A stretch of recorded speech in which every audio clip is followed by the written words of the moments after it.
അപ്പവും ചിക്കൻ കറിയായിരുന്നു കേട്ടോ പേത്രത്തേക്ക് സ്പെഷ്യൽ. അപ്പോൾ ബ്രേക്ക്ഫാസ്റ്റൊക്കെ കഴിഞ്ഞ് നമ്മൾ ഒരു ചിക്കൻ ചില്ലി പൊരിച്ച് ഒരു തോരനാണ് റെഡിയാക്കി എടുക്കുന്നത്. അപ്പോൾ ഞങ്ങൾക്ക് ചിക്കൻ ഒരു 300 ഗ്രാംസ് ഞാനിവിടെ മഞ്ഞൾപ്പൊടിയും ഉപ്പും മുളകും ചേർത്ത് കുക്കറിൽ 2 വിസിലടിച്ച് വെച്ചിട്ടുണ്ട് കേട്ടോ. അപ്പോൾ അത് കുക്കായിരിക്കുകയാണ്. അപ്പോൾ അതിനൊന്ന് ചില്ലിപ്പറിച്ചെടുക്കണം. ചില്ലിപ്പറിച്ച് ഞാനിവിടെ എടുത്ത് വെച്ചിട്ടുണ്ട്. അപ്പോൾ ഒരു പാൻ ചൂടാകുമ്പോൾ അതിനകത്തേക്ക് നമുക്ക് ആവശ്യത്തിന് വെളിച്ചെണ്ണ ചേർത്ത് കൊടുക്കാം. ഞാനിവിടെ വെജിറ്റബിൾ ഓയിലാണ് കേട്ടോ ഉണ്ടാക്കുന്നത്. കോക്കനട്ട് ഓയിലുണ്ടാക്കി ഇച്ചിരി കൂടെ ടേസ്റ്റ് കാണും. ഒരു 3/4 ടീസ്പൂണോളം കടുക് ചേർക്കാം. കടുകൊന്ന് പൊട്ടി വരട്ടെ. ഞാൻ എല്ലാ സാധനങ്ങളും എടുത്ത് റെഡിയാക്കി വെച്ചിട്ടുണ്ട്. പെട്ടെന്ന് തയ്യാറാക്കി എടുക്കുന്ന ഒരു ചിക്കൻ തോരനാണ് കേട്ടോ. ഒരു സവാള അരിഞ്ഞിട്ടുണ്ട്, ചെറിയൊരു പീസ് ഇഞ്ചി, അരക്കുടം വെളുത്തുള്ളി, പിന്നെ സ്പെഷ്യൽ വേണ്ടത് തേങ്ങയാണ് കേട്ടോ. അരമുറി തേങ്ങ ഞാനൊന്ന് ചതച്ചിട്ടെടുത്ത് വെച്ചിട്ടുണ്ട് കേട്ടോ. മിക്സിയുടെ ജാറിലിട്ട് ഒന്നൊന്ന് അടിച്ചെടുത്താൽ മതി. അപ്പോൾ അതിനകത്ത് നീരൊക്കെ ഇറങ്ങി വരും. പിന്നെ ഇഞ്ചിയും വെളുത്തുള്ളിയും, അരക്കുടം വെളുത്തുള്ളി, ഒരു ചെറിയ പീസ് ഇഞ്ചി, 2 വലിയ പച്ചമുളക് എടുത്ത് വെച്ചിട്ടുണ്ട് എരിവിന് വേണ്ടി. അപ്പോൾ കടുക് പൊട്ടിക്കഴിയുമ്പോൾ ഇഞ്ചിയും വെളുത്തുള്ളിയും ചേർത്ത് കൊടുക്കുക ആദ്യം. ഇത് പയ്യൊന്ന് മുരിഞ്ഞ് വരട്ടെ.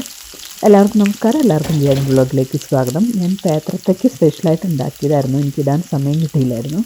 അപ്പോൾ ഇന്ന് നോയമ്പ് തുടങ്ങുന്ന ആദ്യത്തെ ദിവസമാണ്. അപ്പോൾ സവാളയും കൂടെ ചേർത്ത് കൊടുത്തു കേട്ടോ.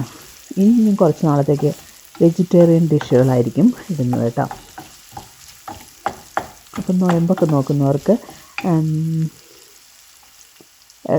വളരെ ബുദ്ധിമുട്ടായിരിക്കും വെജിറ്റബിൾസ് തന്നെ ഉണ്ടാക്കാൻ. അപ്പോൾ അതിൻ്റെ ഡിഫറെൻറ്റ് വെറൈറ്റീസ് ഇടാൻ ശ്രമിക്കുക കേട്ടോ. അപ്പോൾ കറി ലീവ്സ് ഒരു നന്നായിട്ട് ചില്ലിപ്പറിച്ച് കറി ലീവ്സ് ഇടുക. അപ്പോൾ ചിക്കൻ ചില്ലിപ്പറിച്ച് പൊരിച്ച് തേങ്ങയാണ് ഹൈലൈറ്റ് കേട്ടോ. അതും കൂടി ഇങ്ങനെ തോരൻ വെച്ചിട്ടുണ്ടെങ്കിൽ തീർച്ചയായിട്ടും ട്രൈ നോക്കണം. ഭയങ്കര ടേസ്റ്റാണ്. കഴിച്ചുകൊണ്ടേയിരിക്കും. അപ്പോൾ ഞാൻ ജസ്റ്റ് ഒന്ന് ടേസ്റ്റ് ചെയ്തേ ഉള്ളൂ കേട്ടോ. പാത്രത്തൊക്കെ ഭയങ്കര സൂപ്പറാണ് ഉണ്ടാക്കി കഴിഞ്ഞപ്പോൾ തന്നെ. അപ്പോൾ നിങ്ങൾ തയ്യാറാക്കി നോക്കണം. നിങ്ങൾക്ക് നോയമ്പൊക്കെ നോക്കുന്നവരാണെങ്കിൽ ഈസ്റ്ററിൻ്റെ സമയത്ത് റെഡിയാക്കി എടുക്കാം. നോയമ്പ് തുടങ്ങിയല്ലോ. അപ്പോൾ ഇപ്പോൾ ഇഞ്ചി, വെളുത്തുള്ളി, സവാള, ആവശ്യത്തിന് കറി ലീവ്സ്, ഇന്നിപ്പോൾ 2 നല്ല എരിയുള്ള മുളകാണ്. അപ്പോൾ നമ്മൾ മസാലയുടെ അതിപ്രസരമൊന്നും പാടില്ല കേട്ടോ. ശരിക്കും നമ്മൾ ചിക്കൻ ഇങ്ങനെ കുക്ക് ചെയ്തിട്ട് ചില്ലി പറിച്ച് പൊരിച്ചെടുക്കുകയാണ് ശരിക്കും തേങ്ങയിലിട്ട്. അപ്പോൾ തേങ്ങ മുരിഞ്ഞൊക്കെ വരുമ്പോൾ ഭയങ്കര ടേസ്റ്റാണ് കേട്ടോ. അപ്പോൾ വ്യത്യസ്തമായിട്ട് രുചിയാണ്. അപ്പോൾ പച്ചമുളകും ചേർത്ത് കൊടുത്തു. ഇനി നന്നായിട്ട് മുരിഞ്ഞ് വരട്ടെ. ഞാൻ പറഞ്ഞ പോലെ മസാലകൾ ഒരുപാട് ചേർക്കുന്നേ ഇല്ല അതിനകട്ടോ. എരിവ് നമുക്ക് പച്ചമുളക് ചേർക്കുന്നുണ്ട്, ഞാൻ ചതച്ച മുളക് ചേർക്കുന്നുണ്ട്, കുരുമുളക് പൊടി ചേർക്കുന്നുണ്ട് കേട്ടോ. അപ്പോൾ എല്ലില്ലാത്ത ചിക്കൻ കൊണ്ട് ഉണ്ടാക്കുന്നതാണ് ടേസ്റ്റ്. അല്ലെങ്കിൽ തേങ്ങയൊക്കെ ചേരുമ്പോൾ എല്ല് പൊടിഞ്ഞു പോയ പാടായിരിക്കും നമുക്ക്. അപ്പോൾ കഴിയുന്നതും ബോൺലെസ്സും കൊണ്ട് ഉണ്ടാക്കാൻ ശ്രമിക്കുക. അപ്പോൾ നമ്മൾ മഞ്ഞൾപ്പൊടി ചേർത്താണ് ചിക്കൻ വേവിച്ചത്. അതുകൊണ്ട് 1/4 ടീസ്പൂൺ മഞ്ഞൾപ്പൊടി ചേർത്ത് കൊടുക്കാം. അതിൻ്റെ ഒപ്പം തന്നെ ചതച്ച മുളക് അത് 1 ടീസ്പൂൺ നിറയെ ചേർത്ത് കൊടുത്തു. 1 ടീസ്പൂൺ കൂടെ വേണമായിരിക്കും. നമുക്ക് എരിവ് നോക്കിയിട്ട് അതനുസരിച്ച് ചേർക്കാം. അതൊന്ന് വഴറ്റാം നമുക്ക്. അപ്പോൾ ഇത് ചിക്കനും കൂടെ ചേർത്തിട്ട് കുറേ നേരം വഴറ്റി മൊരിച്ചെടുക്കണം ആ തേങ്ങയിൽ. അപ്പോഴാണ് കേട്ടോ ടേസ്റ്റ്. ഇപ്പോൾ നമ്മുടെ ചതച്ച മുളക് ഞാൻ തേങ്ങ ചതച്ച് വെച്ചത് കിട്ടിയില്ല കേട്ടോ. നമുക്കിപ്പോൾ ഇട്ട് കഴിഞ്ഞ് അതൊന്ന് വഴറ്റി കഴിഞ്ഞപ്പോൾ അല്പം നിറം കിട്ടാൻ വേണ്ടി മാത്രം ഒരു 1/4 ടീസ്പൂൺ കാശ്മീരി ചില്ലി പൗഡർ ചേർത്ത് കൊടുത്തു. അപ്പോൾ ഒരുപാടധികം എരിവ് മുമ്പോട്ട് നിൽക്കുന്നില്ല. പക്ഷേ നമുക്ക് കുരുമുളക് പൊടിൻ്റെ ഒക്കെ ടേസ്റ്റാണ് മുമ്പോട്ട് നിൽക്കുന്നത്. അപ്പോൾ അതെല്ലാം ഒന്നും മൊരിഞ്ഞ് വരുമ്പോൾ തേങ്ങ ഒരുപാടങ്ങ് മൊരിഞ്ഞ് പോകുന്നതിന് മുമ്പ് തന്നെ നമ്മുടെ വഴറ്റി ജസ്റ്റ് ഒന്ന് വെള്ളം മാറുമ്പോഴത്തേക്കും ചിക്കൻ പറിച്ച് വെച്ചിരിക്കുന്നതും കൂടെ ചേർത്ത് കൊടുക്കുക. ഇനി ഇതെല്ലാം ഇതിനകത്ത് കിടന്ന് വരുമ്പം സൂപ്പർ ടേസ്റ്റായിട്ടുള്ള തോരൻ കിട്ടും നമുക്ക്. അപ്പോൾ വലിപ്പമുള്ള കഷ്ണങ്ങളൊക്കെ ഉണ്ട്. അതിങ്ങനെ ഇളക്കി കഴിയുമ്പോൾ അതങ്ങ് പൊടിഞ്ഞ് വന്നോളും. അപ്പോൾ കുറച്ച് കറി ലീവ്സും കൂടെ ചില്ലി പറിച്ച് ചേർത്ത് കൊടുക്കാം. ചെറുതായിട്ട് നുറുക്കിയിട്ട് ചേർക്കാം. വീണ്ടും മൊരിഞ്ഞ് വരുമ്പോൾ അതിനകത്ത് കിടന്ന് മൊരിഞ്ഞോളൂ. അത് ഇച്ചിരി സമയമെടുത്ത് തന്നെ മൊരിച്ചെടുക്കണം കേട്ടോ. ആദ്യം വെള്ളം വറ്റുന്നവരെ ഫുൾ തീയിൽ വെക്കാം. അപ്പോൾ 1 ടീസ്പൂൺ വീട്ടിൽ തന്നെ ചതച്ചെടുത്ത കുരുമുളക് പൊടി ചേർത്ത് കൊടുത്തു. ഇത്രയും ചേർക്കാം മിനിമം. അത് കഴിഞ്ഞ് പിന്നെ എരിവ് കൂടുതൽ വേണ്ട അനുസരിച്ച് ചതച്ച മുളകോ കുരുമുളക് പൊടിയോ ചേർത്ത് നമുക്ക് അഡ്ജസ്റ്റ് ചെയ്യാം. ഒരുവിധം നല്ല ഒരു എരിവുണ്ടായിരുന്നു കേട്ടോ. ഇനി ഇത് ഒരു മീഡിയം ഹീറ്റിലേക്ക് മാറ്റിയിട്ട് ഇളക്കി വറ്റിച്ചെടുക്കുക. വെള്ളമൊക്കെ മാറ്റിയിട്ട് തേങ്ങയുടെയൊക്കെ നിറമൊക്കെ ഒന്ന് മാറി തുടങ്ങണം കേട്ടോ. ഒരു സമയത്ത് തന്നെ വഴറ്റുന്നത്.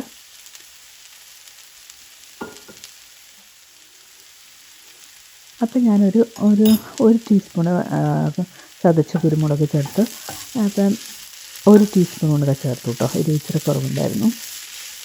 എനിക്ക് ആ കുരുമുളകിൻ്റെ ഫ്ലേവർ മുമ്പോട്ട് നിൽക്കണതാണ് ഇഷ്ടം. അപ്പോൾ കുരുമുളക് അത്രയും ഇഷ്ടമില്ലെങ്കിൽ നമുക്ക് ചതച്ച മുളക് ചേർത്ത് എരിവ് അഡ്ജസ്റ്റ് ചെയ്താൽ മതി. അപ്പോൾ ഇതിൻ്റെ വെള്ളമൊക്കെ ഒന്ന് മാറിക്കഴിഞ്ഞിട്ട് നമ്മൾ ചിക്കൻ കുക്ക് ചെയ്ത് വെച്ചിരുന്ന കുക്കറുണ്ടായിരുന്നല്ലോ, അതിനകത്ത് ഒരു അല്പം ചിക്കൻ സ്റ്റോക്ക് ബാക്കിയുണ്ടായിരുന്നു. ആ സ്റ്റോക്ക് ഇതിനകത്തേക്ക് ചേർത്ത് കൊടുക്കുക. അപ്പോൾ മസാല എല്ലാം വഴണ്ടി ചേർന്നിട്ട് വേണം ചേർക്കാൻ. അത് കഴിഞ്ഞിട്ട് ഇതെല്ലാം കൂടെ ഒന്ന് തട്ടിപ്പൊത്തി വെച്ചിട്ട് ഇത് മൂടി വയ്ക്കുക. ഒരു 10 മിനിറ്റ് ഇതിനകത്ത് സ്ലോ കുക്ക് ചെയ്തെടുക്കണം. അപ്പോൾ എല്ലാം കൂടെ ഒന്ന് കൂടി ഒഴിച്ച് വരും.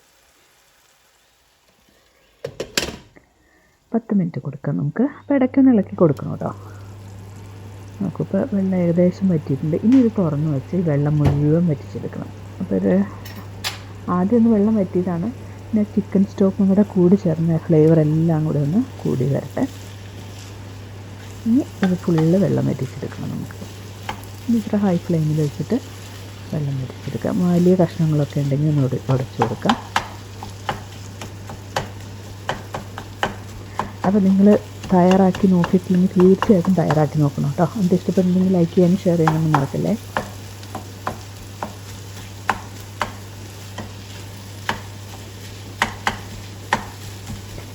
ഈ ചിക്കൻ്റെ തോരനും ഇത്തിരി തൈരോ ഒരു അച്ചാറോ മാത്രം മതി ഊണ് കഴിക്കാൻ. അപ്പോൾ നോമ്പ് നോക്കണവരോട് ഈസ്റ്റർ വരെ കാത്തിരിക്കേണ്ടി വരും. ഇത് ഞാൻ പേപ്പറത്തേക്ക് ഇടണം എന്ന് ഓർത്തിട്ട് ഉണ്ടാക്കിയതായിരുന്നു. പക്ഷേ എല്ലാം എഡിറ്റൊക്കെ ചെയ്ത് വന്നിട്ട് താമസിച്ചു പോയി. അപ്പോൾ ഈസ്റ്റർ സ്പെഷ്യലായിട്ട് ഉണ്ടാക്കിയിരുന്നു. നോമ്പ് നോക്കുന്നവർ കേട്ടോ. അപ്പോൾ ഞാനിങ്ങനെ ഇടയ്ക്ക് ഇങ്ങനെ ഇളക്കി കൊടുക്കുമ്പോൾ വലിയ കഷ്ണങ്ങളൊക്കെ ഉണ്ടെങ്കിൽ ഉടച്ചിട്ട് കൊടുക്കുന്നുണ്ട്. അപ്പോൾ നല്ല ടേസ്റ്റാവും മുരിഞ്ഞ് വരുമ്പോൾ. തേങ്ങയുടെ നിറമൊക്കെ ഒന്ന് മാറി വരണം. അപ്പോൾ അല്പം നിറം മാറ്റി വന്നു തുടങ്ങിയല്ലോ. അത് അല്പം ഉപ്പിൻ്റെ കുറവുണ്ടായിരുന്നു. ഇച്ചിരി അല്പം ഉപ്പുകൂടെ ചേർത്ത് കൊടുത്തിട്ട് ഇളക്കി യോജിപ്പിക്കാം.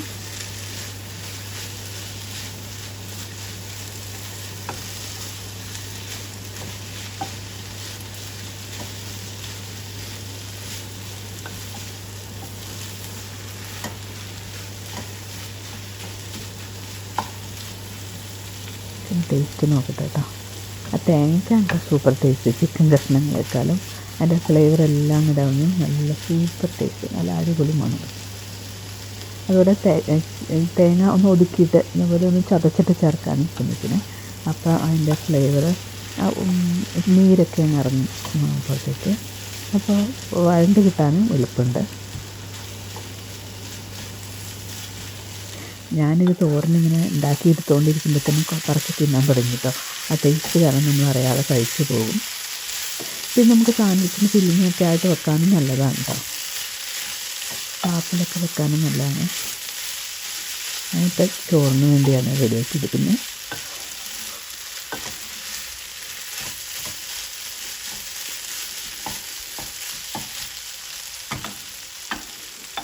ഏകദേശമായി